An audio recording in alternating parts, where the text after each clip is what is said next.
É o seguinte, nem todo material tem a entrega inclusa. Então, significa que tem alguns materiais que você vai comprar que você vai inevitavelmente pagar frete, né? Às vezes tem local que não tem nem frete, nem para você pagar. Se você quiser pagar para a loja, não tem. Você que tem que arranjar seu carro e ir buscar. Como, por exemplo, aqui em Feira de Santana, as madeireiras não fazem isso. A gente tem sempre que levar um frete para pegar forma, para pegar material de telhado. Isso é muito comum. Se a gente for material de construção grande, que vende argamassa, que vende piso, a gente sempre tem que levar, porque a gente tem que pagar o frete deles e o frete deles ainda demora. Então a gente paga por fora, o cara vai lá e remove, né? Tira. Então isso é um custo que entra nos meus custos indiretos. Mas é aquela coisa, se você consegue quantificar, se você entende assim, ó, eu vou fazer o telhado, aí eu vou comprar todo o material do telhado de vez. Eu vou pagar R$60 de frete, vou pagar R$100 de frete, R$150 de frete. E você quiser botar na sua composição de custo direto, tá tudo bem, não há nenhum problema, tá? Contanto que o material esteja lá. Aí, por que eu botei a questão do frete aqui de reforma, né?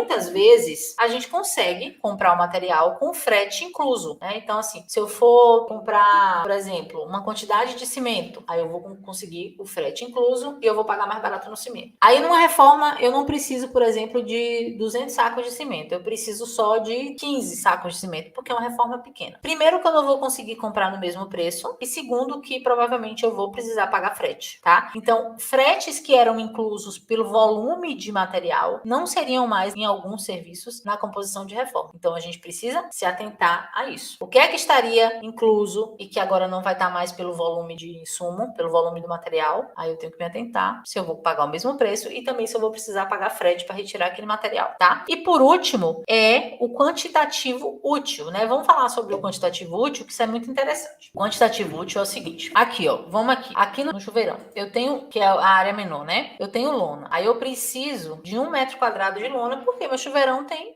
1 metro quadrado. Então, um radiezinho que eu vou fazer lá tem 1 metro quadrado, eu vou botar a lona lá. Só que eu não compro 1 metro quadrado de lona. O mínimo que eu compro é 1 metro linear de lona, que vem 4 metros de largura. Então, o mínimo que eu compro de lona é 4 metros quadrados. Então, qual é o meu quantitativo útil? É 4 metros quadrados. O meu quantitativo, na verdade, é a soma, né? Do útil com inútil. Eu tenho o útil que vai ser utilizado e eu tenho o inútil aí de 3 metros quadrados. Eu vou comprar 4 metros quadrados, eu vou usar 1 e vai sobrar 3. O que é que eu vou fazer com esses 3? Eu vou conseguir reaproveitar na mesma obra? Eu vou conseguir aproveitar em outra obra? Lona é um exemplo que, inclusive, a gente consegue guardar, né, mais facilmente e usar em outras obras. Então, se você quiser diluir, guardar e deixar para outra obra e só realmente cobrar o que vai ser utilizado naquela reforma, você pode fazer isso. Agora, tem materiais que não podem. Eu vou te dar exemplo. Um Cuponde ou um impermeabilizante líquido, porque são materiais que não duram por muito tempo. Então, vamos imaginar que você tem hoje essa reforma, você tem outras obras, mas essas outras obras não vai utilizar o impermeabilizante líquido. Já usou, já avançou essa fase e você não vai usar mais. E aí você só tem uma obra hoje. Você vai comprar um impermeabilizante lá que custa 55, 56 reais. Aí lá no quantitativo do impermeabilizante, deu que você vai usar 4 quilos, por exemplo. Vamos aqui. Ó, impermeabilização da marcação, tá? Então aqui eu já botei a verba. Vamos pegar aqui a área rapidinho e vamos fazer. Ó. É importante eu mostrar isso para vocês. Vamos supor que eu tenho aqui 10 metros linear de alvenaria, né? Eu vou marcar essa alvenaria para fazer a área da alvenaria. Então são 10 metros linear. Eu vou impermeabilizar 15 centímetros de largura com uma trincha. Vou molhar e vou impermeabilizar. Então eu tenho 1,5 metro quadrado de impermeabilização, que é 10 metros de comprimento por 15 centímetros de largura. Uma caixa de impermeabilizante, que é essa caixa aqui que tá R$54, eu faço 9 metros. Então, uma caixa eu faço 9 metros, certo? Então, se uma caixa eu faço 9 metros, eu precisaria de 16% dessa caixa. Só que eu não consigo comprar só 16%. Eu tenho que comprar a caixa inteira. Se eu não tiver lugar para aproveitar essa caixa, é um material que não dura por muito tempo, porque é um impermeabilizante, tem o líquido, tem o pó, ele endurece, né, com o ar e tudo mais, como o cimento que petrifica, né, como a argamassa que petrifica também se ficar muito tempo. Então, nesse caso aqui, eu não coloco 0,16 de R$54.